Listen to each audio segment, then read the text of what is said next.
मेरे नौजवान तथा ऊर्जावान साथियों, आपके अपने यूट्यूब चैनल प्रकाश वन एजुकेशन हब में आपका स्वागत है। आज मैं आपको पढ़ाऊंगा भारत परिषद अधिनियम 1861, 1892 और 1909 पार्लियामेंट्री सुधार। इसको आप ऐसे समझिए कि जैसे हमारे संविधान में जो संविभागीय यानी पोर्टफोलियो जो व्यवस्था है, जैसे कि गृह मंत्रालय हो गया तो गृह मंत्री के हाथ में रहेगा, स्वास्थ्य मंत्रालय होगा स्वास्थ्य मंत्री के हाथ में रहेगा, डिफेंस मंत्रालय होगा डिफेंस मंत्री के हाथ में रहेगा। तो ये जो व्यवस्था है इसको आप दिमाग में रखिए। और दूसरा बात, विधानमंडल और संसद, इस दोनों को अपने दिमाग में रखिएगा और इसे पढ़िएगा। और अभी जो चल रहा है, जो सिस्टम है अभी जो है, उसको दिमाग में रखिएगा तो आपको याद रहेगा ये सब चीज़ें। आइए, भारतीय परिषद अधिनियम 1861, इसके द्वारा भारत सरकार की मंत्रिमंडलीय नींव रखी गई। जैसे कि अभी मंत्रिमंडलीय नींव है। मंत्रिमंडलीय कहने का मतलब कि 50-60 जो मंत्री होता है तो उसी मंत्री में छांट लिया जाता है जो योग्य मंत्री, जैसे कि आपका वित्त मंत्रालय से जुड़ा हुआ है तो उसको वित्त का ज्ञान होना चाहिए, डिफेंस मंत्रालय से जुड़ा हुआ है तो उसको डिफेंस का ज्ञान होना चाहिए। तो इसी तरह कुछ स्पेसिफिक जो मंत्रालय होते हैं उसके कुछ विशेषज्ञ को लेते हैं। तो भारत परिषद अधिनियम 1861 में इसकी नींव रखी गई सबसे पहले। और उसके बाद इस अधिनियम को, यानी जब हमारा देश आज़ाद हो गया 1947 में, तब इसे मंत्रिमंडलीय नींव जो है इसको रखा गया हमारे संविधान में। अब आते हैं नीचे, कार्यकारी परिषद में सदस्यों की संख्या 4 से 5 कर दी गई, जिसमें कि 3 सदस्य प्रशासनिक सेवा के होते थे जिनको कि भारत में 10 वर्ष रहने का अनुभव हो, इसके अंतर्गत होता था। शेष 2 सदस्य 5 वर्ष विधि संबंधी अनुभव रखता। यानी कार्यकारी परिषद यानी जो कार्य कर रहा है, वायसराय का जो परिषद था उसमें जो कार्य कर रहे हैं लोग, जो एक्टिव पर्सन, वो चाहे वो प्रशासनिक सेवा के अंतर्गत कार्यपालिका से बिलोंग करते हों या जुडिशरी से या न्यायपालिका से बिलोंग करते हों, उसको रखा जाता था। तो ये हो गया, कार्यकारी परिषद में सदस्यों की संख्या 4 से 5 कर दी गई, जिसमें 3 सदस्य प्रशासनिक सेवा के होते थे जिनको भारत में 10 वर्ष रहने का अनुभव, शेष 2 सदस्य 5 वर्ष विधि संबंधी अनुभव हो, इसको रखते थे। तो इस दोनों को आपको दिमाग में रखना है। अब तीसरा आते हैं, वायसराय की कार्यकारी परिषद में न्यूनतम 6 और अधिकतम 12 अतिरिक्त मनोनीत सदस्यों का प्रावधान किया गया। इनमें से आधे सदस्यों का गैर सरकारी होना आवश्यक है। जैसे अभी आप देख लीजिए, जैसे राज्यसभा हो गया, राज्यसभा में 500 या संसद में लेते हैं 545 सदस्य, तो जिसमें कि 12 सदस्य मनोनीत होते हैं। यानी मनोनयन की जो प्रक्रिया है वो यहीं से लिया गया है, 12 सदस्य। जैसे कि आपका कला हो गया, साहित्य हो गया, संस्कृति हो गया, इससे जो भी जुड़ा व्यक्ति है उसको उसके सदस्य यानी उपराष्ट्रपति जो कि सभापति होते हैं उसके द्वारा उसको मनोनीत किया जाता है। तो वो जो व्यवस्था लिया गया यहीं से लिया गया। आप उसको याद रखिए और इसको याद रखिए। 1861 भारतीय परिषद अधिनियम 1861 का तीसरा नंबर, वायसराय की कार्यकारी परिषद में न्यूनतम 6 और अधिकतम 12 सदस्य मनोनीत सदस्यों का प्रावधान किया गया। इनमें से आधे सदस्यों का गैर सरकारी होना आवश्यक था। यानी अभी जैसे कि 12 को सदस्य मनोनीत किया जाता है तो उसमें देख लीजिए कि सब गैर ही सरकारी होते हैं, कोई सरकार से बिलोंग नहीं करते हैं। अब आते हैं, वायसराय को विधानसभा में भारतीयों के नाम लिखने का अधिकार था। जैसे कि अभी आपका सभापति हो गया या लोकसभा का अध्यक्ष हो गया, इसको ही अधिकार है नाम लिखने का। तो पहले किसको अधिकार था? वायसराय।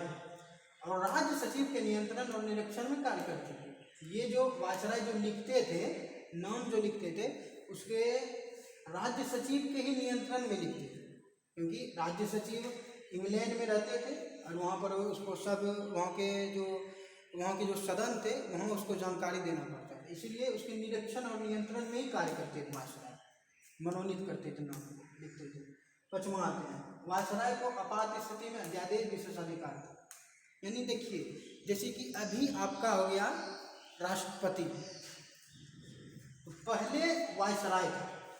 अभी जैसे देख लीजिए कि कहीं भी राज्य में या राष्ट्र में आपातकाल लगाना है तो किसके पास अधिकार होता है? राष्ट्रपति के पास। तो पहले सर्वोसर्वा होते थे वायसराय, तो वायसराय को ही दिया जाता है। तो आप अभी और पहले का रिलेट कीजिए। अभी देखिए राष्ट्रपति के पास है अध्यादेश की शक्ति, अध्यादेश हो गया, और आपका आपातकाल लगाने की शक्ति राष्ट्रपति के पास लिखित रूप में। पहले वायसराय को थी। इसी तरह याद कीजिएगा तो याद रहेगा बहुत देर तक, बहुत दिन तक याद रहेगा। अब छठा आता है, लॉर्ड कैनिंग ने संविभागीय यानी पोर्टफोलियो की शुरुआत की। अब देखिए फिर इसको हम वर्तमान से रिलेट करते हैं। जैसे कि अभी मंत्रिमंडलीय है, तो जिसमें कि गृह मंत्रालय, आपका स्वास्थ्य मंत्रालय, डिफेंस मंत्रालय, बहुत सारा 25 मंत्रालय, 50 मंत्रालय आता है। तो उसका कॉन्सेप्ट, उसका जो कॉन्सेप्ट है यहीं से लिया गया है। लॉर्ड कैनिंग ने ही इसकी शुरुआत की पोर्टफोलियो की। उसके बाद क्या किया कि विकेंद्रीकरण की शुरुआत की। विकेंद्रीकरण का मतलब हो गया कि शासन व्यवस्था को एक जगह ना करके उसे बांट दिया जाता है, उसको बांट दिया। जैसे पहले 1773 का जो एक्ट था उसके अंतर्गत क्या किया कि आपका बम्बई था, मद्रास था, इसके जो भी विधायी शक्ति थे वो एक बंगाल के पास चले गए। बंगाल के जो गवर्नर जनरल होते थे उसके पास चले गए। तो 1773 का जो एक्ट था रेगुलेटिंग एक्ट, उसको पलट दिया गया।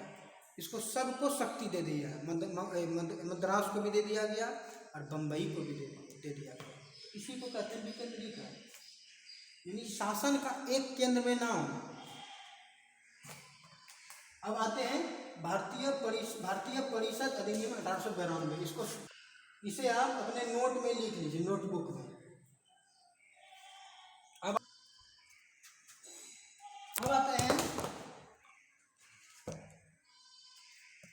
अब भारत परिषद अधिनियम 1892। ये जो अधिनियम पारित किया गया था आपका ब्रिटिशर्स के द्वारा, तो इसका एक ही मोटो था कि भारत में जो भी शासन व्यवस्था है उसका एक सही रूप से इम्प्लीमेंट, यानी सब कोई संतुष्ट हो जाए।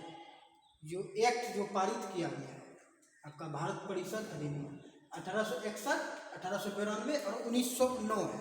तीन है, जिसमें कि पूर्ण उत्तरदायी सरकार का नींव रखा गया था। इसके तहत केंद्रीय भारत परिषद अधिनियम 1892, इसके तहत केंद्रीय तथा प्रांतीय विधान परिषदों की संख्या कम से कम 10, अधिकतम 16 सदस्य निर्धारित कर दी गई। देखिए यहाँ पर भी ब्रिटिशर्स भागीदारी को सुनिश्चित करवाते हैं। भारतीय जो भी व्यक्ति थे, जो भी नागरिक थे, थोड़ा सा प्रबुद्ध थे, उसको थोड़ा सा सुनिश्चित करना है इसमें। आप भी आइए, आप भी कुछ अपना विचार दीजिए कानून में। इसके बाद दूसरा, भारतीय सदस्यों को वार्षिक बजट पर बहस करने, सरकार से प्रश्न पूछने का अधिकार दिया गया है। परिषद के अध्यक्ष चाहे तो स्वीकार अस्वीकार भी कर सकता है। तो अब देखिए, अब आइए वर्तमान और अतीत को जोड़िए। अभी भी जैसे कि बजट आपका संसद में पेश किया जाता है, बजट सत्र में, या संसद हो या आपका राज्य विधानमंडल, इसमें जो पेश किया जाता है, तो उस पर हम उस पर सदस्य बहस भी कर सकते हैं। और वो जो कॉन्सेप्ट लिया गया है वो यहीं से लिया गया है, इसको याद रखिएगा, तब आपको ये चीज़ याद रहेगा। भारतीय सदस्यों को वार्षिक बजट पर बहस करने, सरकार से प्रश्न पूछने, यानी इसमें क्या क्या कार्य हुआ, आप क्या पहले शर्त रखे थे, इसमें अब क्या कार्य करेंगे, तो कितना कार्य हुआ इसमें, तो इस पर प्रश्न पूछने का अधिकार दिया गया। सरकार से प्रश्न पूछने अधिकार दिया। प्रश्न के परिषद के अध्यक्ष चाहे तो स्वीकार अस्वीकार भी कर सकता था, जैसे कि अभी भी है कि आप अब अध्यक्ष चाहे तो स्वीकार भी कर सकता था उसे, और स्वीकार भी कर सकता था, यानी जिससे कि निष्पक्ष रूप से तालमेल बना है। अब आते हैं तीसरा, केंद्रीय तथा प्रांतीय विधान परिषदों में गैर सरकारी सदस्यों की नियुक्ति के लिए अप्रत्यक्ष और सीमित चुनावी प्रावधान किए गए, यानी ये जो चुनावी जो हम लिखे हैं निश्चित रूप से उसमें नहीं था, निश्चित रूप से उसमें नहीं था कि चुनावी प्रक्रिया द्वारा चुना गया है या अप्रत्यक्ष और सीमित प्रक्रिया द्वारा चुना गया, नहीं था उसमें। अब इसको आपको याद रखना कैसे, एक केंद्रीय हो गया और एक प्रांतीय हो गया। जैसे केंद्रीय अभी कौन है, संसद, और प्रांतीय विधान परिषद क्या कौन हो गया, जो आपका विभिन्न राज्य का जो विधानमंडल होता है वो हो गया। तो उसमें जो गैर सरकारी सदस्यों की नियुक्ति के लिए अप्रत्यक्ष और सीमित चुनावी प्रावधान किए गए। जैसे अभी हम चुनते हैं चुनावी प्रक्रिया द्वारा, पहले यही प्रक्रिया था, अप्रत्यक्ष और सीमित चुनावी प्रावधान प्रक्रिया द्वारा। आपको ये सभी चीज आपको नोटबुक में उतार लेना। फिर आते हैं दोस्तों हम भारतीय परिषद अधिनियम 1909, जिसे हम मॉर्ले मिंटो सुधार भी कहते हैं।